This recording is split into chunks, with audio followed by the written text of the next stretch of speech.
Hello, and welcome to the US 275 Scientific Ethics Lecture on Philosophy 101. What we're going to do within this lecture is give you a very brief overview about the field of philosophy to kind of set the stage for what we're interested in doing within this course. So to start out with, we've got a photo taken from the internet, taking a look at the west coast of Aruba. And we can take a look at this and think about it from a whole variety of different perspectives. And so we've got a kind of a nice sunset, kind of a silhouette of a sailboat, kind of looking at a nice, calm, kind of hopefully relaxing ocean as we're going through this. And so I want you to think about this image as we're going through today's lecture. So the question is, if we're going to look at, Philosophy 101, what is philosophy? And so philosophy comes from two Greek words. The first is philo, the second is Sophia. Philo, like Philadelphia, or Philadelphia, is a love of, or affinity for, or liking of. So Philadelphia is the city of brotherly love. So philos is going to be the love of things. Sophia is the Greek word for wisdom, Greek word for knowledge. And so philo combined with Sophia basically refers to philosophy, basically refers to the love of wisdom. And so a philosopher is going to be an individual that is interested in wisdom, interested in learning, and is basically going to take a somewhat inquisitive approach of the world around them. They're not going to just sit there and accept the world as it is. They're going to be attempting to search for answers about knowledge, reality, and existence. They're going to try to understand what is going on in the world around them, and in many ways, kind of what is controlling the world, what is causing things to happen in the world around us. Now, there are going to be three major branches of philosophy, and we're going to take a look at these. And so the first is metaphysics, the second is axiology, and the third is epistemology. And so we're going to spend a little bit of time looking at each one of these individually. So metaphysics, also known as ontology, is the study of the ultimate nature of reality. And so a philosopher pursuing the area of metaphysics or ontology is going to be asking questions such as, does something truly exist? Does a god or gods exist? Do persons have souls? And so they'll spend a lot of time thinking about this and conversing about this and writing thoughts and expressing thoughts and meditating and thinking about all of these different things. Axiology is a slightly different view. Axiology is a study of value, sometimes talked about it as a value theory. And so in axiology, what you're looking at is, what is the nature of value? What is the value that you're going to be pursuing? Is it desire? Is it pleasure? Is it preference? How does that work? And now when we apply to axiology, we apply the concepts of value. We need to have some criteria for value. And the question is, do objective standards apply? What is valuable to me may not necessarily be the same as what is valuable to you. What you see as being desirable or pleasurable may change at different stages within your life. And so because of that, how do you apply, the study of value, the study of this, the desire, the pleasure, the preference for something, if it's going to change. And so, what is the status of value? Is there, some type of ultimate thing, ultimate worth that is valuable? Is it free time? Is it, money? Is it the things that money can buy? Is it the quietness within the mind, the meditation that comes from kind of reflective thought? What are the things that are valuable to you? And how do those things relate to those things that are valuable to others? Now, there are going to be three areas of axiology, and we're going to focus in on the first one of those within this course. So again, this is a very brief, very broad overview. But we're going to spend a lot of time thinking about ethics. Ethics is what is good. what is moral? And so we're going to think about that from a whole variety of different mindsets as we go through this course. But the other areas of axiology are things like aesthetics. Aesthetics takes a look at what is beauty, how is beauty maintained, how is beauty valued within a society. There can be social and political views of axiology. And social political views is what is justice? You know, what are the rules that should apply, and how should those rules be applied within a society? So in ethics, what we're basically thinking about is going to be moral philosophy. Potter Stewart, Justice of the U.S. Supreme Court historically, has said, ethics is knowing the difference between what you have a right to do and what is right to do. And so again, the potential conflict between good and evil, the conflict between, you know, things that, you know, have value to you versus things that don't have value to you. And so again, we'll think about this from a whole variety of perspectives as we go through this course. Aesthetics, and you can think about this as beauty in the eye of the beholder. We've got two somewhat famous paintings from different periods of time. We've got the Rubenesque view of beauty here, with individuals with a little bit more weight, a little bit more curves kind of associated with them, because that was viewed as beauty during that period of time. Compare that to about 1890, the turn of the 20th century, taking a look at the individual there. What was seen as beauty at that point was more of a svelte figure there. So, fewer of the curves, fewer of the body contouring that we saw in the Rubenesque beauty. Now, for an individual, it's not saying one is better than the other, but it's saying that the view of beauty changes over time, or changes based on perspective, or changes based on an individual, because what one individual will see as desirable and beautiful will be very different than what the next person may be seeing as desirable and beautiful. And then finally, in the social and political philosophy, we're looking at, kind of the rules that should be applied, and how that they should be applied justly, is basically how should one act in society. And so again, looking at this view, and again, it is somewhat going to be subjective. It's going to be based on the individual's perspective. And so if we look at, kind of the Olympic scoring over here with some cats, 7 over here from, this judge, 9 over here from that judge, and the cat, not really interested. But again, the social and political philosophy has an important view, because as we see, watching the news now at this point, lots of different political viewpoints, and it has a very daunting position within society, and having an effect on how individuals are interacting with one another. Probably not in the most respectful ways when we take a look at political discourse in the world around us today. Finally, we've got epistemology. Epistemology, episteme, from Greek for knowledge. Epistemology is the theory of knowledge.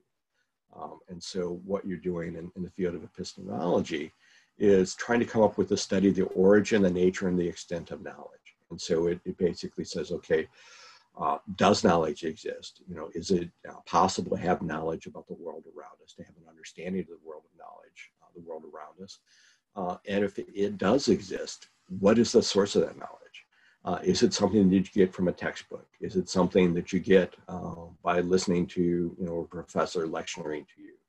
Or is it something that you're going to have to go out and experience in a lab? Are you going to have to go in and, work with the chemicals or the different experimental kind of object on your own to be able to learn about it through the knowledge of experience, as opposed to the knowledge of having somebody tell you what it is that you should be thinking about and learning about. Now, when we take a look at this, the sources of knowledge can be very different. And so one source of knowledge is innate, a knowledge that an individual is born with. And, we make an argument somewhat incorrectly that there's no such thing as innate knowledge. But you can take a look at songbirds that, are capable of singing, even if they've been isolated from their parent and have never heard a mature bird sing. They're still going to do the song of their species. In human beings, there's a newborn rooting reflex where you basically stroke the corner of the baby's mouth, and the baby is going to turn towards the source of that stimulation, the stroking on the corner of the mouth, in an effort to find food. And that's one way in which you can get a baby to begin to nurse. So it's going to begin suckling as a response to that stimulation. Now that innate reflex, that newborn rooting reflex, is going to subside about 4 months. So you can't go along, and stroke the corner of somebody's mouth and they're not going to turn towards you and look for food. But it's going to be very important for kind of getting that baby initially into the process of nursing, and it's going to learn how to nurse, obtain nutrients, obtain food in that way, so that by the time the reflex has gone away, they've already learned how it is to nurse. And so they've been able to supplant that innate knowledge with knowledge that they've learned throughout their lifetime. Another source of knowledge is testimony or social dependence, and that's knowledge from others. And so me conveying these concepts of science and ethics within this course is kind of an example of testimony and social dependence. But it goes beyond that. It goes beyond taking a look at science as a community. I mentioned this in a previous lecture, where we have to kind of recognize the work of others. Science is built upon the work of earlier scientists. And so, this one, we've got an Ottoman Empire painting over here of consulting the old scriptures to learn about what's going on. And so basically they're looking at the scriptures as a source of testimony and as a source of social dependence, because they're working on it as a community, working on trying to learn from the testimonials within the scriptures and be able to apply it to their lives going forward. Another source of knowledge is experience, and this is experience is referred to as empiricism. And this is something we're going to be doing a lot, well, not in this course, but scientists do a lot with experiments. So John Locke has referenced empiricism as being experience and sensory perception is the source of knowledge. And so you need to be able to do experiments. You need to go out and try things. You need to experience things. You need to learn from that experience, learn from your mistakes as you go forward. And so it's often referred to as knowledge that comes a posteriori, a knowledge that comes from the experience, knowledge that's come, that learns from the experiment. And so what we see in science is basically a form of empiricism. Science is based on observations made under different conditions. And so as a scientist, you're going to do an experiment, you're going to study the outcome, you're going to think about it, and you're going to do it again under slightly different circumstances, try to come up with kind of a better view, a better understanding of this experience, and based on your interpretation of the experience, kind of learn from that. Now, the sources of knowledge can come from a variety. Another way is to look at logic and reasoning. And this is the area that's been referred to as rationalism. So empiricism is knowledge from experience. Rationalism is knowledge coming from logic and reasoning. And so this is like a mental exercise. So we're not going to go through and experience it. We're going to think about it. We're going to do kind of like the equivalent of mathematical proofs. We're going to think about combining two ideas. If we combine two ideas, where they overlap is basically the and. Where we take a look at all of them, we've got the or. We can think about this idea kind of excluding that idea. We've got the concept of not. And so in relationship to empiricism and empirical knowledge, we're looking at experience as being a posteriori, where knowledge comes from the experience, or knowledge comes after the experience, if we think about it. In logic and research, knowledge is going to be becoming a priority. Knowledge is coming before the experience. So we're going to learn about things, we're going to think about it, and because of that, that's going to kind of determine what we're going to be using for determining what our experience is going to be, what we're going to learn from our experience, how we're going to set up our experience. And so scientists use kind of a combination of that. They use the empiricism, the experience in the process of the experiment, but they're going to use a priori logic and reasoning to combine ideas, to construct the hypotheses, to think about what their explanation is going to be. But once they have that explanation, they're going to test it empirically. They're going to go back out and say, okay, I have this idea. Now I'm going to try to experience it. I'm going to try it under these different situations and see if it's true. If it's true, good. We're going to continue using our logic and adjust our hypothesis to refine our hypothesis and learn more from that. So what we're going to take a look at in science is this philosophy of science is going to be a combination of epistemology, where we're looking at origin of knowledge, and a little bit of metaphysics, kind of the ultimate nature of reality. And so, the Milky Way galaxy here, we're there. We're going to try to understand how it is that we fit in the world around us and how the world around us interacts and changes. So the goal of science then is an effort to try to understand the ultimate nature of knowledge, which reflects reality. And so what we're going to see is science, because of this, is going to use knowledge to reflect reality. And it's going to be different from the view of ethics, where we're going to try to come up with kind of the moral understanding about what's going to be going on. And so because of that, science and ethics are potentially in conflict with one another. And so if we take a look at this diagram over here of stacked dice, we can see kind of a nice roll of dice, a nice little column of dice, and then all of a sudden we've got another kind of row of dice, but then that row of dice comes into that. So we've got this kind of weird kind of, again, optical illusion kind of going on here, which, at any given point in this corner, it looks real, this corner it looks real, this corner it looks real.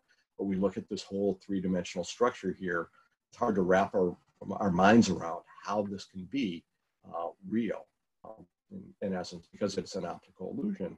And so what we want to try to do is understand science. We want to try to understand these optical illusions, because in a lot of ways, scientists are looking at the world around us, looking at things we don't understand, look at potentially an illusion, and we try to come up with an explanation, try to understand what's going on, so that it moves from being an illusion to being something that we can understand. A further example of this is the Allegory of the Cave by Plato. And so in that story, Plato talks about a series of prisoners that are in a position, they look on the wall and they watch the shadows moving along the wall, and they create an understanding about what the world is doing. They create an understanding about the objects that are creating the shadows based on what they are viewed on. So based on their perspective, they're going to see a certain thing. So you got a prisoner sitting here looking at the wall, seeing kind of the shadow of a hand up here.